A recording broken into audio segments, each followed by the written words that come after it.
What's the weirdest scenario you have ever woken up to after drinking? Story 1. One night I came home from an event. For some reason, I get really hungry when I'm tired, so I decided to make myself some food. I found a frozen pizza and put it in the oven, on top of some newspaper to avoid making a mess. It seemed logical at that moment. I turned around, slicing up some bacon to put on the pizza. I cut myself while doing this, but I did not notice. I heard a sound, so I turned around. The paper in the oven was burning.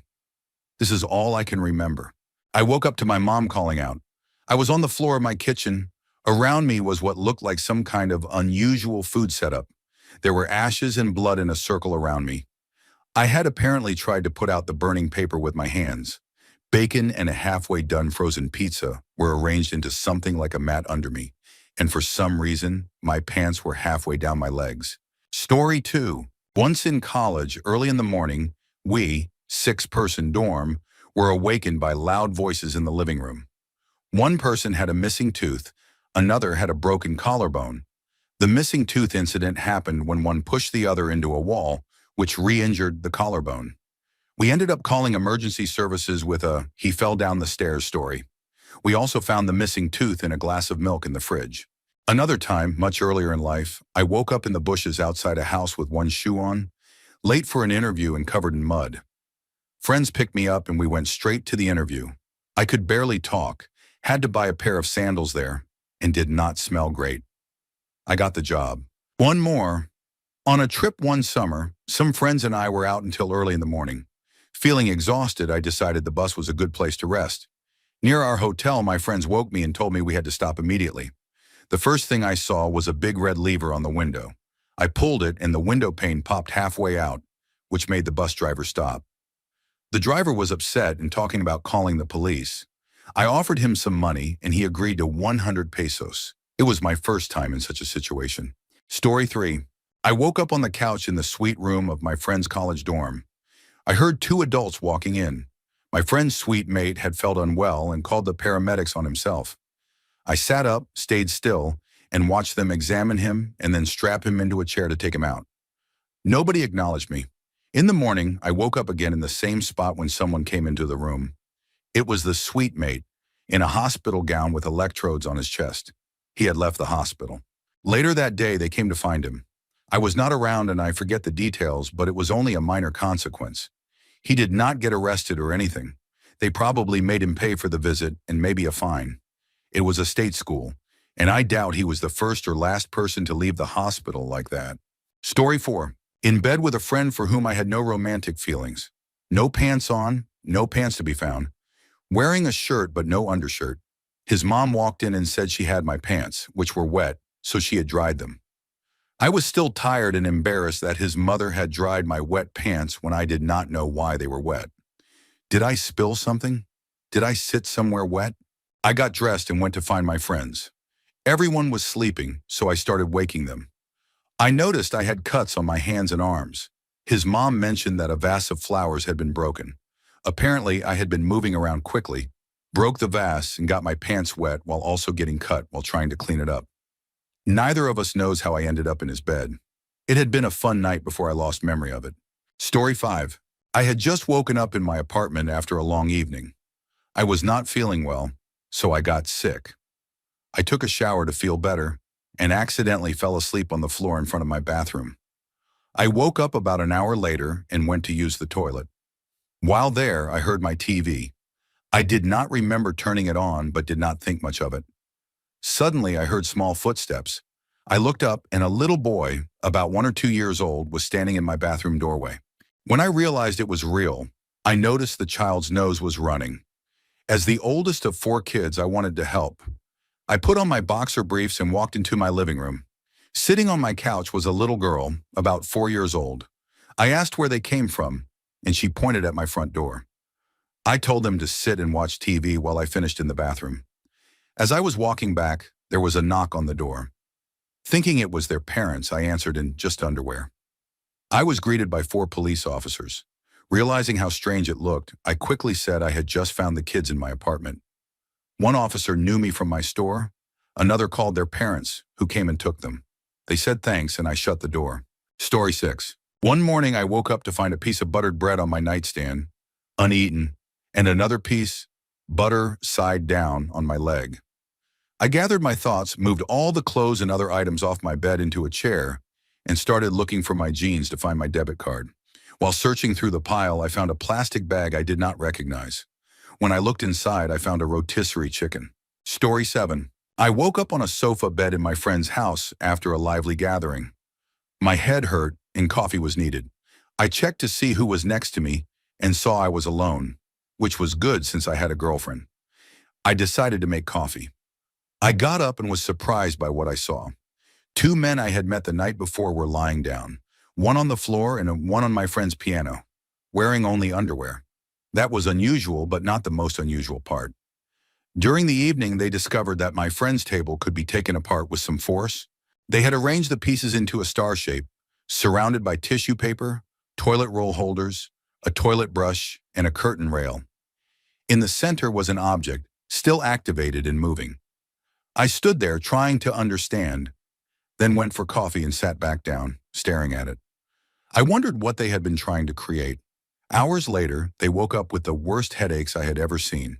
Story 8. It is summer and the last Harry Potter book has just come out. I am about 30 pages away from finishing it when I realize I am already late for a dinner with friends, so I put in my bookmark and leave it on my bed. At dinner, I have some wine. Next, I go out and continue with more drinks. I am very unsteady. On the way home, I stop by a small shop to get a sports drink so I will not feel too bad the next day. But I get distracted and spend my last $10 on a 3-pack of old-style magazines. I arrive home excited about my recent purchase and prepare for what I think will be a relaxing end to the night. But I quickly turn my attention to Harry Potter and the Deathly Hallows, with only about 30 pages left to read. I put the magazines aside and start to read, but immediately fall asleep. I wake up with the book open on my chest, tissues and lotion to my side, and the magazines still unopened near my feet, feeling very confused. Story 9. We were having a house party with a new group of friends in celebration of a college event, and none of us had spent an evening like this together before. It was at my house. There were a handful of people that stayed the night, and I let some guests who were feeling unwell stay in my room, while I slept on the couch downstairs. In the middle of the night, around 3 in the morning, I woke up and decided to go check on my girlfriend upstairs. As I turned the corner to start walking up the staircase, there was something I had never seen before. About 8 stairs up, a girl with her pants completely off was in a crab walk position, slowly making her way down the stairs. She was moving toward me, leaving a wet trail all the way down the carpet. She was extremely disoriented and barely conscious. She did not remember it the next day, and I had to explain why she needed to help clean the carpet on the staircase. Storytime. 3 years ago, I was an assistant manager for a store in the city where I still live. I worked there for 2 years, and there was a woman who would come in occasionally a couple of times a year to buy things from our store because there was not one near her home. I never tried to pursue anything because our store was very busy, and I knew she had a boyfriend, but some friendly conversation definitely happened. I knew she at least somewhat liked me because she would always come find me when she visited. Overall, I probably only helped her 4 to 6 times in the 2 years I worked there. My last month working that job, I went out one night for a birthday celebration. At some point, friends of mine were near a VIP area in the bar and accidentally bumped into a small table, knocking a bottle to the floor. The last thing I remember is talking with the bar manager about the situation. He told us we needed to pay for the bottle or leave. We chose to leave, and they walked us out. That is when my memory fades. The next thing I remember, she was in my apartment. We spent the night together, and in the morning, I realized my place was a complete mess. I told her I was embarrassed and that I did not remember much until waking up. I offered to drive her home because I was almost late for work. She said she would visit me at the store later, which she did. I never told anyone at work what happened. After she left, I never spoke to her again. A few weeks later, we went back downtown to some of the same bars. All night, several bartenders and staff came up to me, greeting me and saying I should try not to get too wild like the other night with the brunette, and that I should not be making a scene at the bar like before. Story 11. It was the last week of a college tradition in my fraternity. We were required to wear suits all week and carry large food boxes instead of backpacks. After the week was over, we all celebrated at the house. After several days with almost no sleep, it did not take much for us to feel the effects of the evening. I did not make it back to my dorm after we finished. Instead, I ended up sleeping behind a couch in the basement of a random dorm on the way back. I must have been asleep for close to 10 hours. I woke up that evening to a group of people studying at a table near me. They could not see me. From the amount of study materials on the table, they had probably been there for hours. Those students then watched a man in a suit stand up from behind a couch they had been next to for hours and walk away with his food box. Story 12. I woke up to a loud knock on the door. I was in bed with my girlfriend at the time. I called out to see if anyone else in the apartment would answer. One of my 3 roommates did. It was the police. They came in, and the 4 of us gathered in the living room to find out what was going on. One officer told us someone had called them. It was around 7 in the morning, and we were all asleep, so we were confused. They looked around but did not find anything unusual. One person was asleep on the sofa, holding onto a trash can, so he could not have made the call. One officer asked dispatch to call the number back, and we heard a phone ringing inside our apartment. We found it, and it was the number that had called them. The phone belonged to a friend visiting for the weekend, but he was nowhere to be found. His wallet was there, so we thought he might be in a holding facility. We spent most of the day playing games and waiting. A cab arrived later, and he stepped out, saying he had no idea what happened. Apparently, he called for help because he was confused, then left the apartment and wandered off before eventually finding his way back. Story 13. It was a rough period during my second year at university. I was visiting back home after developing some bad habits while away. For some reason, those visiting back home stories always seemed to be the wildest. I ended up going to a small gathering at a friend's house whose parents were away for the weekend. It was my ex, a few mutual friends, and some new faces. My ex had also brought along her best friend, an exchange student, to meet everyone. I decided I was going to be overly confident and challenge myself with too many energy drinks mixed with spirits. I made it through 2, and by this time I was already feeling lightheaded, but I kept going. The visiting friend wasn't drinking much, but I could tell my ex was already a little annoyed with my behavior. Then someone suggested a party game. We played a card game where each card has a rule. Some made people drink, others made people remove an accessory, and some added to a shared mystery cup in the middle. Whoever drew the last special card had to finish that cup.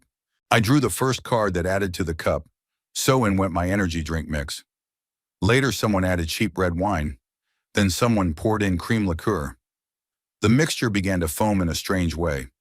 Eventually I drew the last card, and the cup was pushed toward me.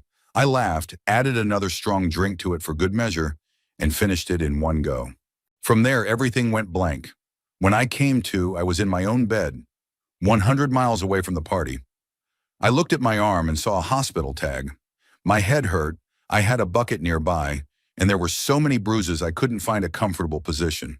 My father walked in, looked at me with clear disappointment, shook his head, and left. I couldn't eat for a day. Later I was told what happened. After finishing the drink, I started coughing. Someone handed me water, and I refused it. I stumbled toward the stairs but decided to fall backward, hitting my head on the banister. Friends rushed me to the bathroom to check on me. I tried to be sick but fell backward again, hitting the shower head, the wall, and the bath. One friend swore they heard a crack. Meanwhile, the host of the party began to panic. I apparently tried to calm her, but ended up getting sick on her bed, which led her to call an ambulance. When it arrived, I was outside holding my boxers for some reason. I spotted a flagpole next door and decided to hang them on it, encouraging everyone to salute before losing my balance again. The paramedics put me in a special chair and loaded me into the ambulance. A friend asked to come along, saying he didn't care about me, but had never been in an ambulance before and was curious. Others followed by car. My ex came too, along with her friend, who was still unsettled by the evening. At the hospital, I was sick again. The doctor asked if I understood what was happening, and I apparently responded, "Oh dear, I am such a fool." The doctor kept me for 30 minutes before deciding I had emptied my system and could go home to rest. Then came the big question. Where should I go? My friends could have taken me back to the party or to my ex's place, but for some reason I insisted they call my father at 3 in the morning on a Tuesday to drive 100 miles to get me. They agreed and then left before he arrived, so there I was. No memory of the events, hospital tag still on, bruises everywhere, unable to eat, with a disappointed father, an ex whose friend probably would never visit again, and friends who posted pictures of my boxers on that flagpole with everyone saluting. Story 14. I woke up in a hospital with nothing but a bathing suit. I was covered in sensor pads and had no idea how I got there. I didn't have a phone, wallet, glasses, or shoes. Just one thing, a bathing suit. I didn't know anybody's number, so I called my own house. I had been hosting a big party the night before, and luckily people were still there and came to get me. A little background, I had organized a large birthday party for a friend who loved Michael Jackson. About 15 of us dressed as zombies, complete with makeup, and learned the Thriller dance. When he arrived, we threw a replica of the jacket from the video on him, turned on the music, and performed. We even had a smoke machine, and it was perfect. I had convinced him to learn the dance weeks earlier, telling him we would perform it at a friend's wedding, which was partly true. After the performance, it turned into a regular party with swimming, music, and fun. There were all kinds of people there, including an illusionist and a semi-pro fighter. At one point, some people started mixing drinks in unusual ways and even set the counter on fire briefly. I had too much of a mix of caffeine, alcohol, and other things, and eventually felt unwell in the backyard. Someone called for an ambulance, and when asked if I was dangerous, my friend, while not thinking clearly, said probably. That brought both the police and the ambulance. The police spoke French, and apparently when I tried to speak French under stress, I used strong language, which made them more cautious. When the paramedics arrived, the first people they saw were in zombie costumes, unsure who needed help. It was August, not a typical time of year for a zombie scene. Story 15. Two stories come to mind. First, a house party that lasted about a week. I was woken up by a friend saying there was a delivery for me. I opened the door and was handed a carton full of boxes of noodles. I had no idea why. Later, I found out that the day before, we had tried to cook noodles in the microwave and completely ruined them. For some reason, we called the company to complain. Apparently, we made such an impression that they sent us replacement noodles overnight. The next morning, we were all eating them, still confused. The second, a friend and I went out for the evening and woke up the next morning in a strange house, in opposite corners of a bright pink bedroom filled with fluffy decorations. Two women came in, very cheerful, and said they were making breakfast. My friend and I exchanged looks, and without speaking much, decided to leave quickly.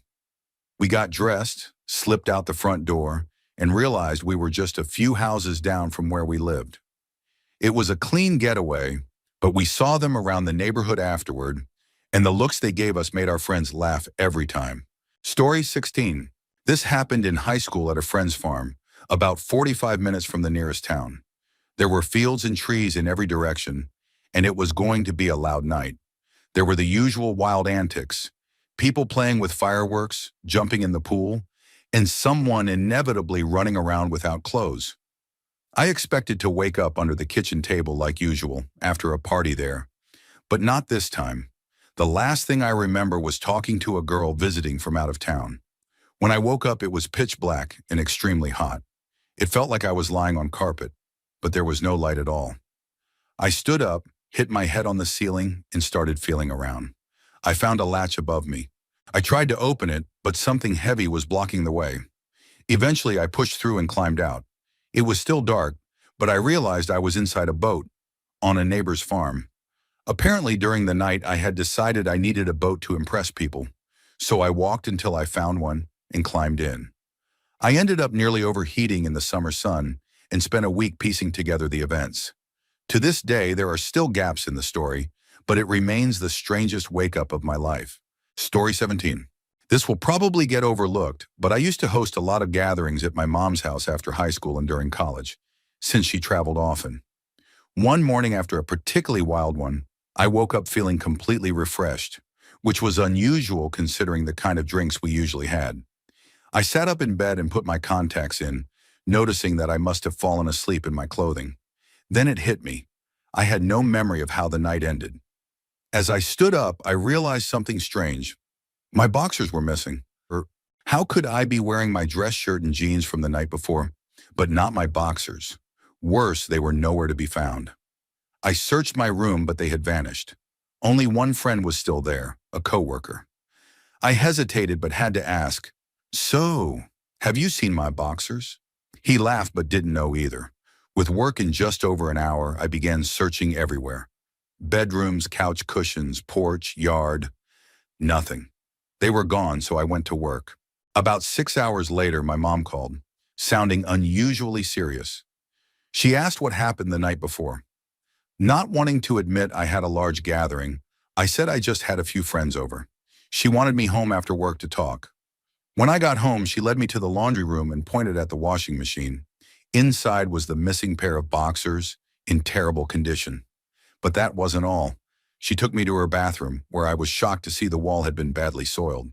I couldn't help laughing at the absurdity of the situation, and eventually she laughed too. To this day, I can only guess what happened. I probably woke up feeling sick, ran to the nearest bathroom, and things went wrong in every possible way. I must have tried to clean it, but clearly I wasn't very effective. Story 18. A couple of friends and I were spending a night out in London. We started at a girl's house, where my friends and a couple of her friends were hanging out. One of her friends was dating the DJ at the club we were going to, which meant we ended up with free bottle service in a booth. For context, I was engaged then, and I don't usually drink heavily anymore. But these friends were my old college roommates, and we slipped back into our usual habits. At the club, there was a woman showing me a lot of attention. I didn't encourage it, but I also didn't want to be rude. We were all dancing and having fun, but the more persistent she became, the more I decided to step away. I went to sit in the booth to relax, but she took that as an invitation to join me. I left and went to get myself a drink instead. After that drink, the night became a blur. The next thing I remember, I woke up in the garden of the local stadium at about 5 in the morning, with no phone, no wallet, and no idea how I got there. It took me a while to even process the situation. I walked until I found a familiar part of town and eventually made my way home, arriving at 8:30 a.m. Looking back, I'm just grateful I still had my shoes. Walking home without them would have been a lot worse. Story 19. I arrived at a bar already in a good mood from earlier. I chatted with a girl for a bit before excusing myself to the bathroom. When I came back, there were 2 drinks on the table. The place wasn't busy, so I assumed the second drink was for me. I was wrong, but I only found that out after taking a huge gulp. That's the last thing I remember. I woke up in a strange bed, my phone showing texts like, "Where are you?" and "We're leaving. Good luck." I heard the sound of someone breathing beside me. None of my clothes were on, and then I heard, "So you're finally awake? Want to watch Deathly Hallows?" The person next to me looked exactly like the kind of person who would proudly wear Hogwarts clothing. Uh, sure, I guess," I said, still trying to understand where I was. She put the movie on and told me I had complained about being cold on the way home, that we met at a different bar than where I had the first drink, and that I was a blanket hog. Still disoriented, I agreed to her idea of breakfast. We went to Five Guys. Yes, for breakfast. After eating, I said I needed to get going, and she asked if I didn't want to finish the movie. I said I had to get to my brother's for a barbecue. She offered to drive me to the train station, which was great since I had no idea where it was. To my surprise, she drove over the bridge to New Jersey from Philadelphia, straight to a station near my house. On the way, she pointed at places and said, "I'd love to go on a date there. No one has ever taken me." I thanked her for the ride, still unsure how the night had taken such a strange turn. Story 20. I woke up partially dressed in the bed of a pickup truck, 2 hours from home, and it was raining. In high school, I had an ID that let me buy drinks for others whenever there were parties. I rarely stayed for them, but a girl I liked was going to a large outdoor gathering, so I went. The event was on a farm owned by someone's family. I bought what others requested, plus a bottle for myself. I finished it far too quickly. I don't remember anything else from that night until I woke up in that truck bed. The truck was parked at a house deep in the woods. It was about 6 a.m., and I had my watch but little else. I knocked on the door, and a woman answered, looking very surprised. After I explained, she gave me some clothes and called her son, who turned out to be the truck's owner. He had been at the same gathering and apparently drove home without realizing I was in the back. His mom drove me back to the field. My vehicle and clothes were still there exactly as I left them, neatly folded with the keys placed on the seat. Story 21. I threw a big party in my barn when I was 18 while my parents were away. There were around 100 people there. I don't remember the end of the night, but I woke up at dawn on my couch, wearing only boxers, with a blood-soaked bandana tied around my neck, cartoons playing on the TV, a half-eaten pizza on my chest, and a loud beeping filling the room. The place was full of smoke because another frozen pizza was burning in the oven. As I scrambled to deal with it, I heard banging at the door. It was my friend who had left the party earlier. He asked if I wanted to hang out on the porch, and we did, until we realized I had locked us out. We ended up breaking in through the bathroom window on the second floor. The night was chaotic, but it's still remembered as one of the best parties we ever had. Story 22. My best friend and I decided to have a big night at my place. After several hours of straight whiskey, we both passed out. When I woke up, it felt like the moment when you first step out of Vault 101 in Fallout 3. Complete chaos. It smelled bad, and I realized we had left spring rolls in the oven for 4 hours at 200 degrees Celsius. Next to me was a bucket full of vomit, and my brand new pack of cigarettes was empty, yet the ashtray was clean. My friend was nowhere in sight, so I went to the living room. The window was wide open, and outside on the grass, I saw most of my cigarettes broken and wet. I checked the bathroom. Everything in a 2-meter radius of the toilet was a mess. Still no sign of my friend, so I went upstairs. In my room, he was lying half naked on my bed, drooling on my brand new suit, surrounded by empty beer bottles. I woke him up, but like me, he couldn't remember anything. We went to the living room to watch TV, and on the way, he disappeared again. I found him passed out in the kitchen, still with no memory of how he got there. Story 23. I was out at a bar with friends when, after a Jaeger bomb, I realized I needed to get home immediately. My best friend's husband offered to take me. The next morning, I woke up lying across my bed the short way, completely undressed, which I never do, and I called for my husband to help me find my glasses. He found them in the bathtub. He told me that when he got home, I had been kneeling beside the bed with my head resting on the mattress, so he put me to bed. Then he asked me to come downstairs. I saw that there was a trail of clothing from the front door to the bathroom. Apparently, I had started taking everything off as soon as I got home. Later, I told my best friend the story. She said her husband had dropped me off but left before I started removing anything, and he was actually disappointed he missed the rest of the scene. Story 24. It was the 4th of July, and I was having a barbecue at my apartment. Only my girlfriend, a good friend, and I were there. We decided to celebrate anyway. As it got dark, we went to a nearby park to light fireworks. There was a picnic table by a big pond and an open parking lot. We sat there drinking and lighting fireworks in the parking area. The girls decided to go swimming in the pond. I stayed out, watching from the picnic table. After a while, they got out and we sat drinking some more. On the walk back, my girlfriend suddenly said she felt something dripping on her foot. She looked down to see a large gash across the top, bleeding heavily. We made jokes about it being the start of a zombie apocalypse, but then everything went black for me. I woke up alone in my bed, with work in 30 minutes. The bathroom looked like a crime scene. The bathtub filled with red water up to the rim, bloody towels everywhere. No messages on my phone, I texted my friend. No reply. Later I learned what happened after my blackout. We had debated calling 911, but instead went back to my apartment. I went to bed immediately. My girlfriend got into the tub, poured vodka over the wound to try to clean it, then realized it needed medical help. She wrapped it with paper towels and tape, drove herself to her ex-boyfriend's house, and he took her to the ER. She had severed a tendon and still has a scar and limited movement in that toe. When I met her after work, we went back to the park. All signs of our night were gone, except for a faint ring of blood around the picnic table that someone had tried to clean. Story 25. One Friday during the summer, I was feeling bored when my sister invited me to a party she was going to. She's in college and I was still in high school. At first, I didn't want to go. I was shy, but she eventually convinced me. At the party, after building up some courage, I met some people and started mingling. Everyone there was drinking like it was the last day on earth. I joined in, having one drink after another. About 45 minutes in, a girl invited me to her room.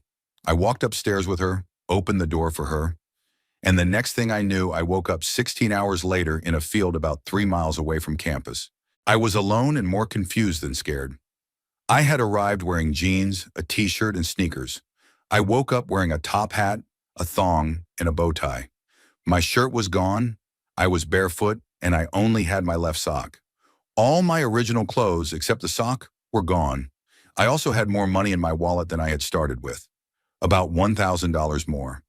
To this day, I have no idea what happened that night. I never drank again. Story 26. I woke up in the first-class cabin of an airplane headed for San Antonio. I was a freshman in college in Miami, Florida. It was the Friday before spring break, and I was supposed to catch a flight out of Miami International at 6 a.m. on Saturday. Around 10 p.m., I was packing when my friends came to my room and said we were going out. We started drinking beer around 11 p.m. and kept going until the bars closed at 2 a.m. Then we went to an after-hours spot and had more drinks for the next couple of hours. Around 4:30 a.m., I realized my ride to the airport was leaving at 5, so we rushed back to the dorm. On the way, I got sick in my friend's car. He helped me inside, got me changed, and loaded me into another friend's rental car. On the way to the airport, I got sick again in the rental car. My friend dropped me off at the shuttle to the terminal, and that's the last thing I remember. I don't remember going through the airport or boarding the plane. I woke up 20 minutes before landing in San Antonio, sitting in first class with the whole row to myself. I reached for an airsick bag and filled it, but before I could fold it up, a flight attendant brought me a pitcher of water and swapped it out. I asked how I ended up in first class, and she said I had boarded a flight an hour earlier than my scheduled one, and they upgraded me. I didn't get to enjoy it because I slept through the entire trip. The worst part was arriving an hour before my parents. I sat in the airport still feeling awful. When they arrived, I tried to tell them I had the flu, but my dad took one look at me, laughed, and said, "You're hungover." Then they made me walk around the Alamo all day. Story 27. When I was a senior in college, I woke up one very cold January morning and found myself in my newly official girlfriend's room. I was sweating and wearing my puffy blue coat, but couldn't find my phone. I normally kept it in the pocket of my coat, so I checked there. When I put my hand in my pocket, I felt these crumbly objects. Turns out they were cheddar cheese combos, and lots of them. Confused and wondering where my phone was, I started looking around the room, which woke up my girlfriend. She has a sharp eye for detail, so she quickly noticed the fact that there were combos all over the floor in a sort of trail leading to the door. We followed the trail out into the hall where it continued, although more spottily, all the way to the front door of the dorm building. We kept following it out into the courtyard, into about 6 inches of snow, where it ended right at a hammock. And by some miracle, there was my phone, still working after sitting in the snow for at least a few hours, along with a wildly torn open empty bag of combos. After talking with friends, I was able to piece together what happened. I had gone out drinking, ran down the street to get some combos, decided that eating them out of the bag was too much effort, so I tore the bag open and dumped them into my coat pocket. I got back to the dorm but passed out in the hammock for a few hours, in temperatures in the upper 20s that night, before waking up and making it to my girlfriend's room. Story 28. I know this story doesn't make me look good, but I allow myself one day of completely irresponsible drinking once a year. This is the story of 2012. I drove my best friend and myself to a video game-themed birthday party on Cinco de Mayo at a restaurant bar in Los Angeles. I live about 30 miles away. I was dressed up as a Mughal. After a few glasses of whiskey and a lot of cocktails, I ended up in the bathroom trying to recover my composure. I always think that will work, but my vision started getting hazy, and from here on out, I can only remember bits and pieces. I fell asleep on the bathroom floor and woke up to the stall door being opened, with employees of the place standing over me, figuring out how to deal with the situation. They asked where I was from, and I told them.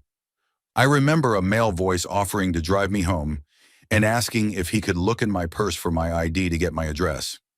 I remember being put into a car, and the next thing I knew, I was in my own bed, my red nose makeup rubbed off, one costume wing still pinned on, and the other lying in the hallway. It was mid-afternoon the next day. I woke up not knowing where my car was, how I got home, or where my best friend was, and also wondering about the mysterious brown-green stain on my white shorts. As I pieced the night together, I realized I had no idea who drove me home. I knew it was a man, but a stranger. Considering nothing was stolen and nothing bad happened, I was puzzled but grateful. He had left no contact information, so I could thank him. I called my best friend, who told me she had been found by my boss at the party, and they had stayed at a mutual friend's apartment in the city. I drove her car back to Los Angeles to pick her up and get my valet-parked car, paid the overnight fee, and drove home, still hungover. I spent the entire week at work trying to figure out who drove me home. Maybe it was a friend? No, they all said they would have told me. Finally, I called the restaurant to solve the mystery. They told me it was the manager who had a reputation for being a good person. I spoke to him and learned he lived 40 miles from me. He said he has 3 sisters and would want them treated the same way. I told him he restored my faith in humanity and brought him cookies as thanks. Story 29. I woke up in my apartment, rushing to get ready for work, and saw a couple of friends sleeping, one on the floor and one on the sofa. As I crawled out of bed, I noticed I was still fully clothed, but one pant leg was missing, ripped off. My arms were sore and covered with cuts, but there was no blood anywhere. Small flashes from the night before came to mind, but I couldn't piece anything together. I remembered that I hadn't planned to drink much because I had work the next day, just a couple of beers, and then one drink I had chugged before leaving for the club. Months later, I finally learned what happened. That drink I chugged had been half a liter of pure Bacardi, and somehow I couldn't taste it. At the club, I became paranoid and decided to escape by jumping a fence, getting stuck, and ripping my pants while cutting my arms. The reason there was no blood on me was because a kind woman had found me wandering and bleeding. She took me home, cleaned me up, and sent me on my way. Story 30. I've had a long list of strange wake-ups. I woke up deep in the woods of Wisconsin with mustard all over my face and an empty mustard bottle beside me. I woke up after passing out early on Halloween with 2 women I had never met, dressed as space aliens, telling me they were going to take care of me. They were laughing the whole time. I woke up in my parents' basement covered in vomit and empty beer cans with the oven on. When I looked inside, there was a skateboard with an eggplant on it. I woke up in a busy restaurant in San Francisco with a 6-pack of beer on the table in front of me. Everyone ignored me until I simply got up and left. I woke up in a friend's apartment wearing a dress, pantyhose, hair barrettes, and full makeup, next to one of my best male friends dressed exactly the same. The last thing I remembered was going to a book reading with a head full of acid and a bottle of bourbon in my backpack. I woke up in the back seat of a car full of strangers headed to a Pointer Sisters concert. I woke up several times in Minnesota. I do not live in Minnesota. I woke up in a public park on a summer day with a frisbee being thrown back and forth over me, one thrower being a woman in a bikini and the other a muscular guy, as if I wasn't even there. Story 31. My best friend who lived in Indiana, I'm in Philadelphia, wrote me a letter to let me know she was spending time with her ex-fiancé again.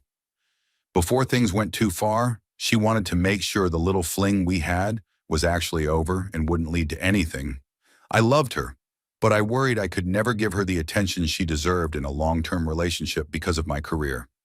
Faced with this dilemma, I began drinking. I woke up to the sound of flowing water and bright sunlight. I was lying in a gazebo overlooking Boathouse Row and the Schuylkill River. My wallet, cell phone, and keys were resting on my chest. I realized I had also somehow sprained my ankle.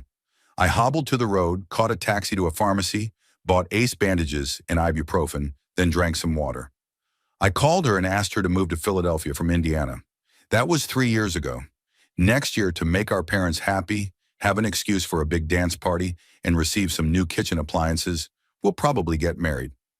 I'm in my last year of medical school, and the few hours outside the hospital I have are spent with her. I don't know how I ever thought I could live without her by my side.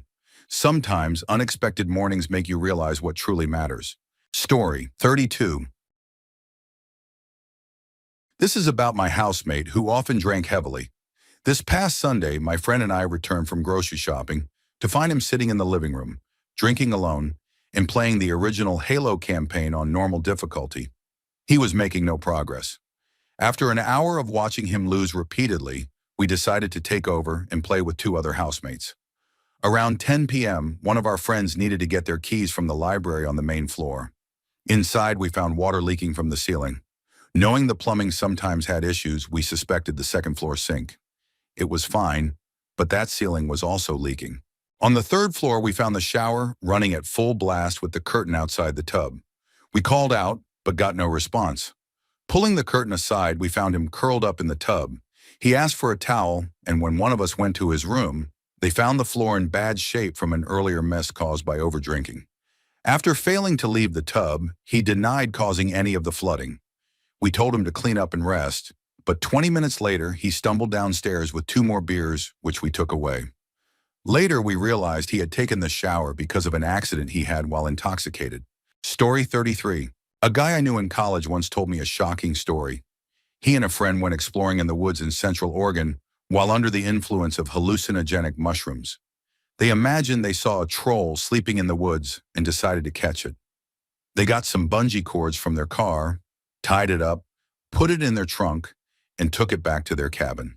They placed it in the closet and left some dog food nearby. The next day, as the effects wore off, they remembered their troll and went to check. Instead of finding nothing, they discovered an 8 or 9-year-old girl tied up in the closet, terrified, with dog food scattered on the floor. They managed to get her home phone number and called, prepared to explain. The parents' reaction was not what they expected. They were overjoyed and thanked them repeatedly, explaining she had been missing for 5 days. They returned her safely, leaving out certain details about how they had found her. Story 34. I went to a friend's wedding in a small farming town, and there was an open bar. The bartenders were serving very generously all night, eventually just handing bottles of liquor to guests who came back often. I honestly don't remember feeling myself get drunk, but that's usually how it happens. After I blacked out, I apparently stayed around the reception for a while. There are a few photos of me looking quite unsteady among the guests. At some point, I wandered away from the reception into the dark, empty farm fields and roads. A couple of friends tried to look for me, but the search was almost impossible. The sun had gone down, and the surroundings were nothing but miles of fields and scattered roads. Someone managed to speak with me a few times on my cell phone, but my descriptions were useless. There's a fence and some dirt on the other side. The last call ended with me saying, "Uh-oh," before the phone went dead. I have no memory of what happened next. I woke up in one of the rooms at the farm on a decorative bed. I had gotten mud and dirt all over, and it had apparently rained during the night. My phone was missing, and even though Find My iPhone was active, it didn't work, likely due to water damage. I walked the 6 miles to the hotel where my friends and other guests were staying and ran into my search party as they were about to head out. They drove me back to the farm to look for my phone. The owners were relieved I was fine, and when I offered to pay for any damages to the room, they seemed surprised, saying all the farm doors are always locked. There were no signs of forced entry. To this day, I have no idea how I made it back to the farm safely or how I got inside. Story 35. A few years ago on New Year's Day, I woke up to the police standing over me. I was asleep on a park bench wearing a full evening outfit. They were concerned for my well-being, but eventually let me go. The park turned out to be just a few blocks from my apartment. When I got home, my flatmate was asleep in bed, holding a city park trash bin under one arm. He seemed even more confused than I was, and to this day insists I'm the one who brought it home. I think he might have just been lonely and found it for company. The following New Year's Day, I woke up on the floor of an unfamiliar living room with a splitting headache and no clothes in sight. I found a blanket, covered myself, and wandered through the apartment trying to figure out where I was. A young woman appeared, clearly irritated, asking where I had disappeared to the night before. She didn't seem in the mood to chat, so I quickly gathered my things and left. I never saw her again. Story 36. I went to bed, or at least I thought I did, at my friend's studio apartment in West Hollywood, Los Angeles. I was wearing jeans, flats, a blouse, my watch, glasses, and a necklace. The apartment had no pool and didn't allow pets. I woke up around noon the next day in Bakersfield, 2 hours away, in a room with French doors leading to a pool. I was wearing a swimsuit that wasn't mine, my glasses and clothes were gone, and there was a Weimaraner dog lying on top of me while someone's mother asked if anyone wanted pancakes. The feeling of waking up in a completely unfamiliar house is strange enough, but waking up in a different city was something else entirely. My clothes, watch, and necklace were never found. My glasses were back at my friend's apartment in LA, along with my car, purse, and all my ID. Apparently, another friend picked us up after work, and we went to someone's house in Bakersfield who still lived with his parents. I have no memory of any of this happening. Story 37. Mine aren't too crazy, but I find them funny. After I returned home on New Year's, I quickly passed out in my bed. I woke up the next morning and everything appeared normal. I went to sit at my computer to start gaming, and as soon as I sat down, I realized my chair was soaked. I quickly stood up and gave the seat cushion a quick smell. At some point during the night, I confused the chair for a toilet and urinated all over it. I wouldn't consider that scenario weird as much as I would hilarious. Another incident, which involved me actually waking up during the strange scenario, happened when my father was away on a business trip. After a fun night of drinking, I took a taxi home and went to sleep in my own bed. Around 2 hours later, I got up to use the bathroom and then proceeded to my parents' room. My mother woke up when she heard me standing in front of the room. After I stood there for a while, I walked to my father's side of the bed and grabbed the covers. My mom said, "Well, Glegas, what are you doing?" My response was jumbled according to her, and she repeated, "Glegas, I have no problem with you sleeping here, but you're about to get into bed with your mother." Finally, I managed to speak clearly and said, "What are you talking about? This is my room." She told me it wasn't, and I looked at her confused before walking back to my room, where I slept without waking up for the rest of the night. She asked the next day if I remembered coming into her room. The only thing I remember is trying to convince my mom that it was my own bed and room. Everything else is a blur. Story 38. Not a proud moment, but I woke up to pipe organ music that sounded as though it was blaring in my head. I found myself on the floor behind a pulpit in a church I'd never been in before. I was scared to move because I had no idea what was going on or how I got there. I had no shoes and my feet were hurting badly. When I sat up, I looked directly at a lady playing the organ, and she screamed.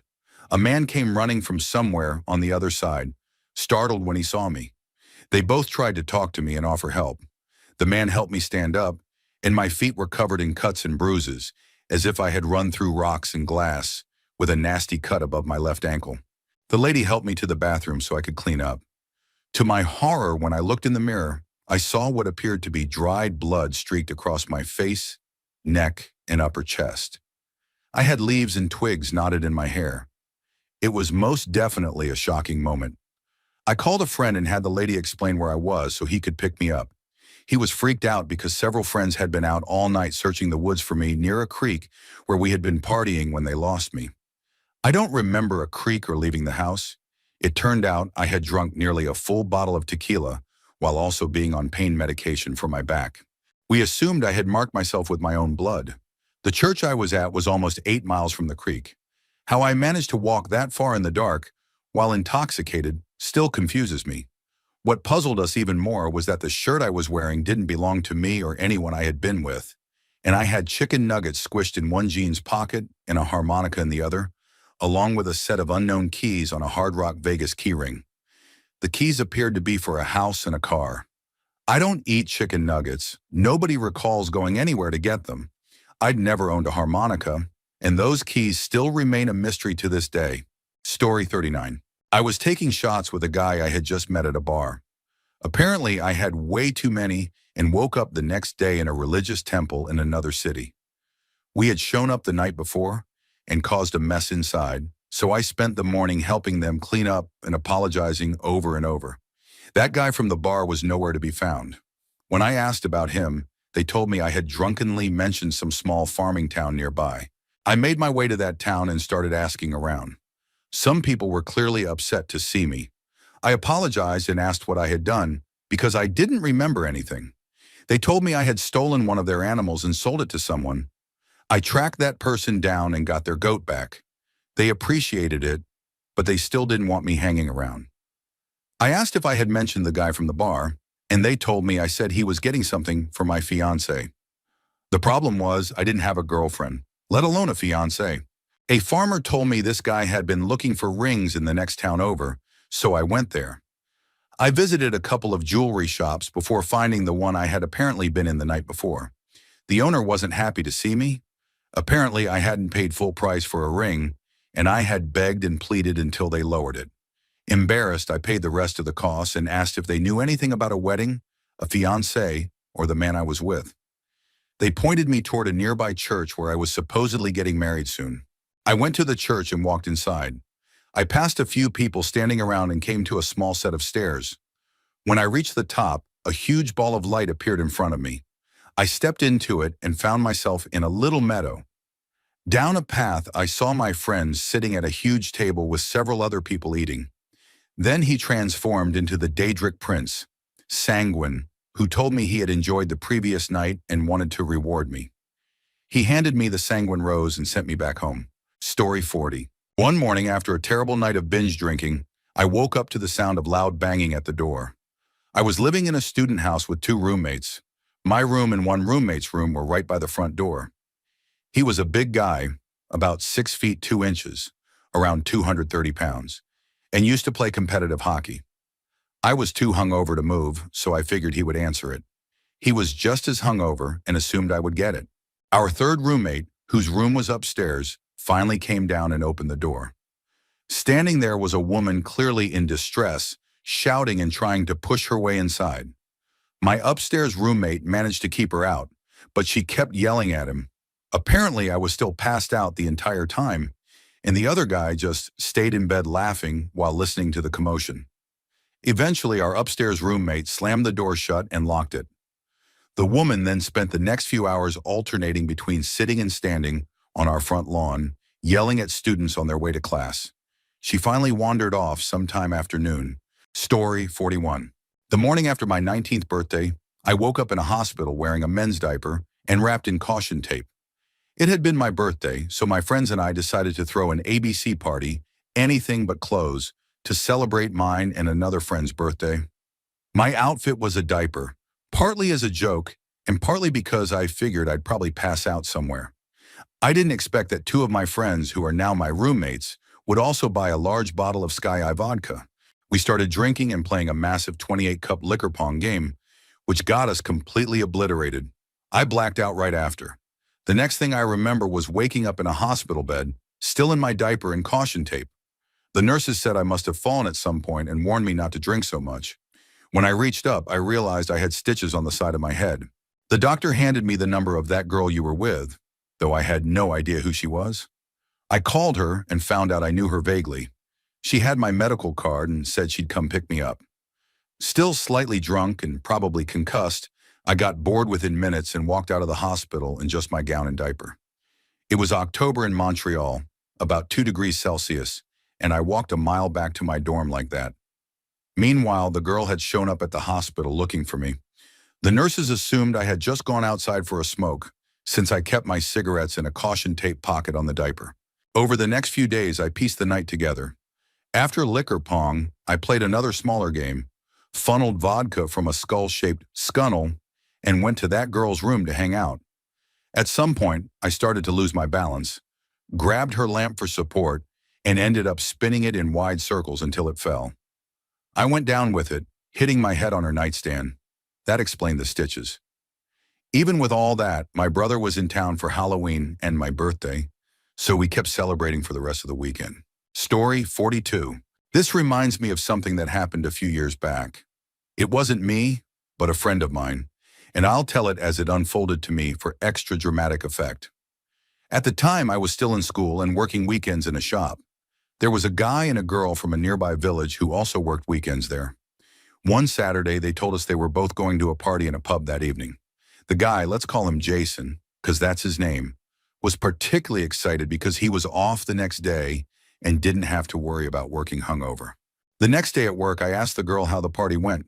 She said it was good, but she was a bit worried about Jason. Apparently, about half an hour after they arrived, he went outside for a smoke and told her he'd be back in a few minutes. A while later, she realized he hadn't returned, so she went outside, but there was no sign of him. She called him, and he told her that while outside, he saw a couple getting into a taxi and decided to join them for fun. Unfortunately, this couple was going home to an even smaller village, which had no fun at all. He told her he was in this tiny village and was about to ring for a taxi to return to the party. After half an hour, she still hadn't seen him, so she tried calling again, but his phone was switched off. She hadn't been able to reach him since. Naturally, we were a little concerned, but we stayed optimistic. Fast forward to the next weekend. I saw Jason at work with no signs of injury. He told me that he remembered being in the small village and hearing music from a nearby house as he was about to call a taxi. He investigated, found there was a party, and decided to join. That's where his memory ended for the night. The next morning, he woke up on the floor, using a kitchen chair, unsuccessfully, as a blanket, with chocolate biscuits mashed into his chest. As he walked through the house, he passed a broken glass coffee table. He later learned he had fallen through it and went outside. In the front garden, he stopped to observe someone sleeping in the grass, rolled up in a big rug. Story 43. I've been waiting to share this one for a while. A good friend's parents went out of town for Halloween weekend, so he decided to host a massive open house party. A night of costumes and heavy drinking followed. I browned out for most of the night and fully blacked out toward the end.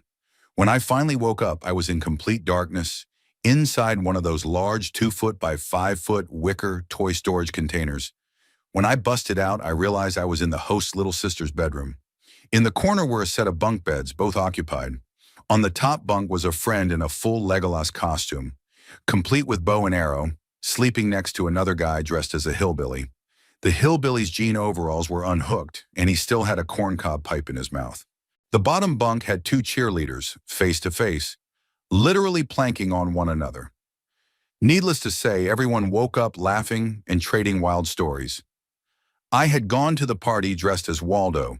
Apparently, at one point in the night, I loudly announced, "Find me if you can," and disappeared from the rest of the party. I like to think I won that game. Story 44. In college, I lived just 1 block from a 24-hour convenience store. I often blacked out and wandered there for snacks in the early hours. One Sunday morning, I woke up to my phone ringing. My hands, mouth, and white shirt were covered in orange Cheetos dust, with Cheetos scattered around my bed and the empty bag on the floor. Clearly, I'd made the snack run the night before. The caller was my mom, inviting me to lunch. Hungover and broke, I jumped at the chance. I showered, put on a clean shirt, and slipped into the same pants I'd worn the night before. They were the cleanest I had. When I got to the restaurant, I realized my mom had also invited my aunt, uncle, a few cousins, and my grandma. Feeling rough, I ate quickly. As I got up to leave, I reached into my pocket for my car keys and felt something strange. I pulled out a hot dog, bun and all. Luckily, my family thought it was hilarious, and we all had a good laugh. Story 45. I was visiting my dad in Ho Chi Minh City, Vietnam. On my first night, I went alone to a bar called Apocalypse. Somehow, I managed to spend about $200 Australian on drinks, even though beers cost $1 each. It was possibly the drunkest I've ever been. I spent the night drinking, dancing, and chatting up women. Then my memory completely blanked. The next thing I knew, I woke up naked in a double bed. A South African woman I didn't know had apparently taken me home. I had no idea where I was, how I got there, or who she was. I didn't have my dad's address or phone number, so I hopped into a taxi and handed the driver $50 Australian, an enormous amount there, to take me back to the city and help me figure out where my dad lived. Eventually, I spotted a bar called Fatty's Sports Bar that looked familiar. I went in for breakfast, and by sheer luck, my dad's best friend walked in. He'd been with me the night before and had promised my dad he'd look after me. He was freaking out, trying to figure out how to find me, and had stopped for a beer to think. Thanks to him, I made it back to my dad's apartment and endured the worst hangover of my life. For the rest of the trip, about 2 weeks, I pretty much repeated that first night, each time ending up with another wild story.